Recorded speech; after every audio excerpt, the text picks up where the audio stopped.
दोस्तों, बेंगलुरु और कोलकाता का मुकाबला बारिश की वजह से रद्द हो गया और दोनों टीमों को एक एक पॉइंट्स दिया गया और अब इसी के साथ आईपीएल 2025 की पॉइंट्स टेबल में जबरदस्त भूचाल आ गया है।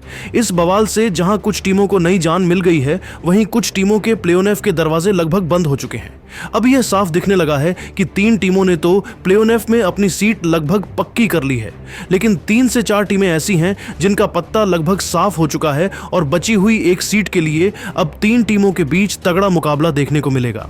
कोलकाता और बेंगलुरु का मैच बारिश की वजह से रद्द होने के साथ ही प्ले-ऑफ की रेस अब सिर्फ दिलचस्प नहीं बल्कि सुपर थ्रिलर बन चुकी है। जैसे जैसे हम सीजन के एंड गेम की ओर बढ़ रहे हैं, हर मुकाबला न सिर्फ 2 टीमों के बीच होता है बल्कि उसका असर बाकी सभी टीमों पर भी पड़ता है। दोस्तों, भले ही कोलकाता नाइट राइडर्स और रॉयल चैलेंजर बेंगलुरु का मुकाबला बारिश की वजह से रद्द हो गया, लेकिन यह मैच रद्द होने के बावजूद बेंगलुरु की टीम की जबरदस्त जीत हो चुकी है और अब पॉइंट्स टेबल का समीकरण और भी रोमांचक हो चुका है। तो दोस्तों, क्या है पॉइंट्स टेबल का पूरा समीकरण?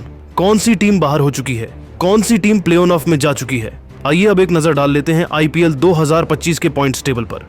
दोस्तों, पॉइंट्स टेबल में 10वें पायदान पर है चेन्नई सुपर किंग्स।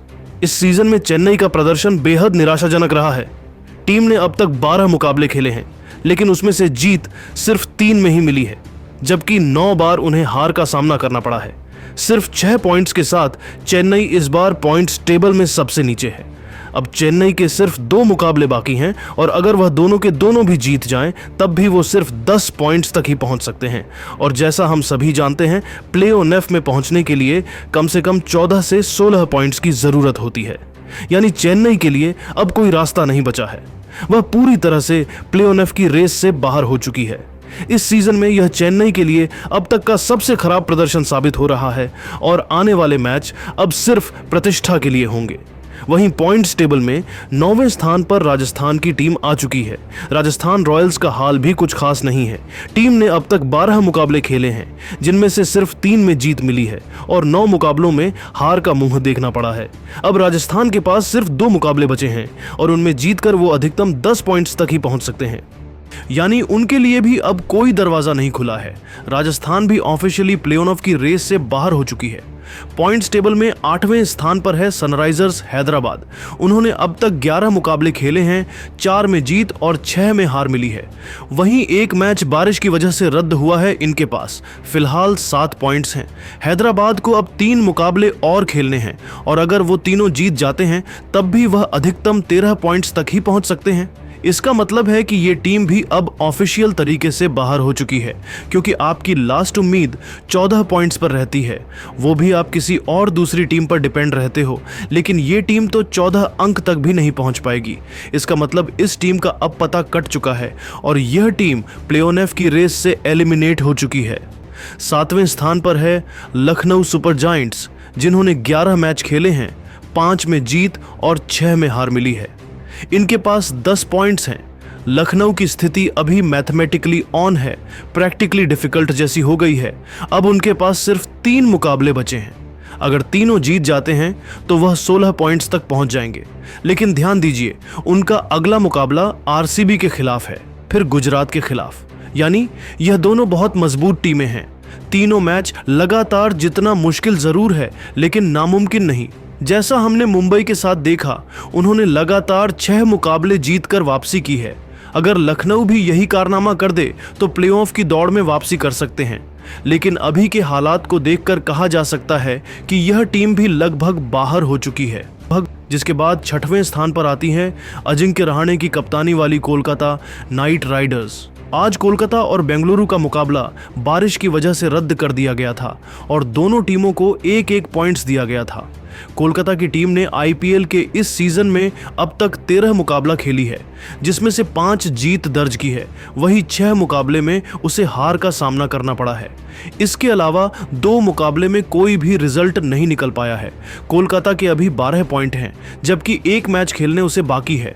ऐसी स्थिति में अगर वह बचा हुआ मैच जीत जाती है, तब भी उसके 14 पॉइंट्स ही होंगे, जिसकी वजह से अब वह प्ले-ऑफ से बाहर हो चुकी है। वहीं 5वें स्थान पर है अक्षर पटेल की दिल्ली कैपिटल्स। दिल्ली ने अब तक 11 मुकाबले खेले हैं, जिनमें से 6 में जीत दर्ज की है, जबकि 4 में उन्हें हार का सामना करना पड़ा है। वही एक मैच बारिश की वजह से रद्द हो गया है। कुल 13 पॉइंट्स के साथ यह टीम 5वें स्थान पर मौजूद है।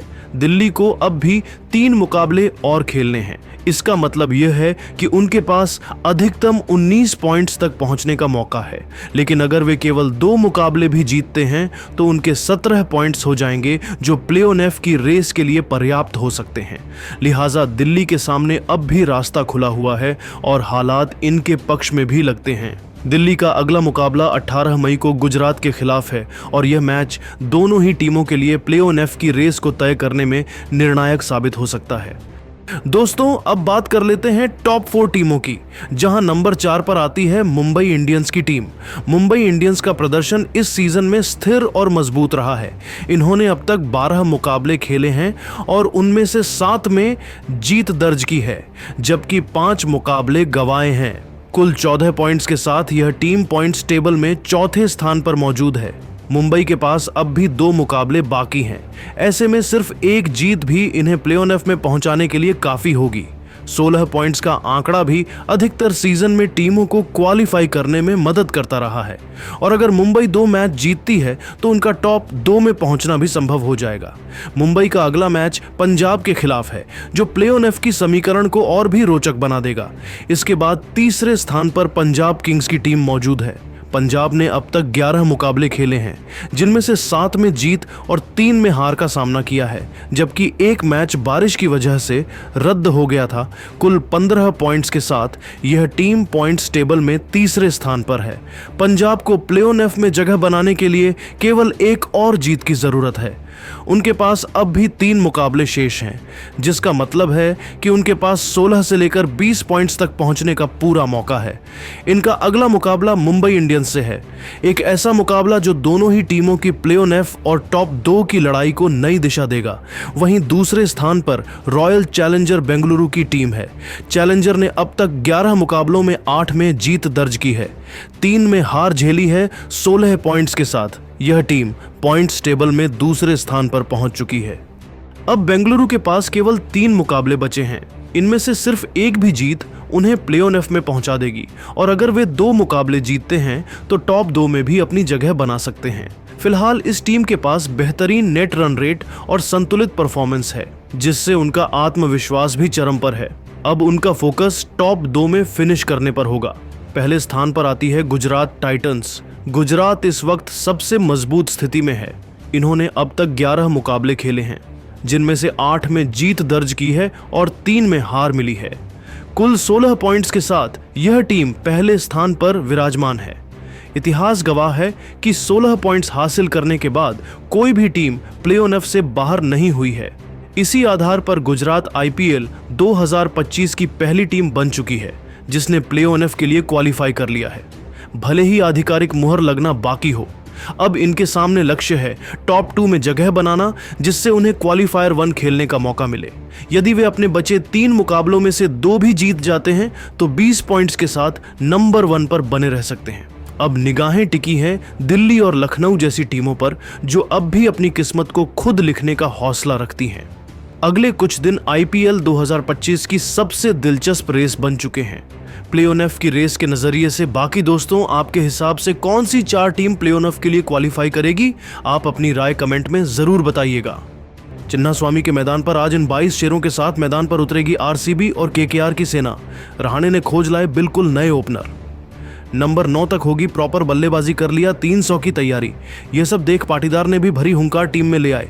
3 तूफानी फिनिशर, नई ओपनिंग, नया मिडिल ऑर्डर और नए फिनिशर, सब कुछ हुआ तय। दोनों टीमों की दमदार प्लेइंग 11 हुई जारी। देखिए कौन है किस पर भारी, तो ऐसे में क्या है पूरी खबर की जानकारी और क्या रहने वाली है, दोनों टीमों की प्लेइंग 11, कौन सी टीम पड़ेगी किस पर भारी, सब कुछ बताने वाले हैं आपको इस रिपोर्ट में। लेकिन उससे पहले आपको क्या लगता है, क्या कोलकाता की टीम बेंगलुरु को हरा पाएगी या फिर नहीं? आप खुद नीचे कमेंट करके बताइए। तो दोस्तों, आपकी जानकारी के लिए बता दें कि IPL का रोमांच आज एक बार फिर से शुरू होने वाला है और आज यानी कि 17 मई को एक धमाकेदार मुकाबला बेंगलुरु के होम ग्राउंड चिन्नास्वामी स्टेडियम में कोलकाता और बेंगलुरु के बीच में खेला जाएगा। तो ऐसे में सबसे बड़ा सवाल कि आखिरकार इस मैच के लिए क्या रहने वाली है दोनों टीमों की प्लेइंग 11। जहां केकेआर के कप्तान अजिंक्य रहाणे क्या प्लेइंग 11 लेकर आने वाले हैं, तो वहीं दूसरी तरफ आरसीबी के नए कप्तान यहां पर रजत पाटीदार कौन से 11 खिलाड़ी उतारते हुए नजर आने वाले हैं प्लेइंग 11 में। तो दोस्तों, इस वीडियो में हम आपको दोनों टीमों की प्लेइंग 11 के बारे में पूरी जानकारी देने वाले हैं, तो वीडियो को अंत तक जरूर देखिएगा। तो दोस्तों, सबसे पहले बात करेंगे यहां पर कोलकाता नाइट राइडर्स टीम की प्लेइंग 11 की, क्योंकि जहां आपको बता दें कि यह मुकाबला बेंगलुरु के होम ग्राउंड चिन्नास्वामी स्टेडियम में खेला जाएगा।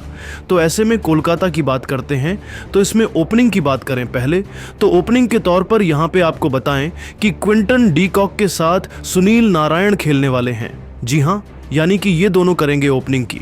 यहां पे आपको बता दें कि संभालते हुए नजर आने वाले हैं ओपनिंग का जिम्मा। इसी के साथ नंबर 3 पर कप्तान खुद अजिंक्य रहाणे खेलेंगे।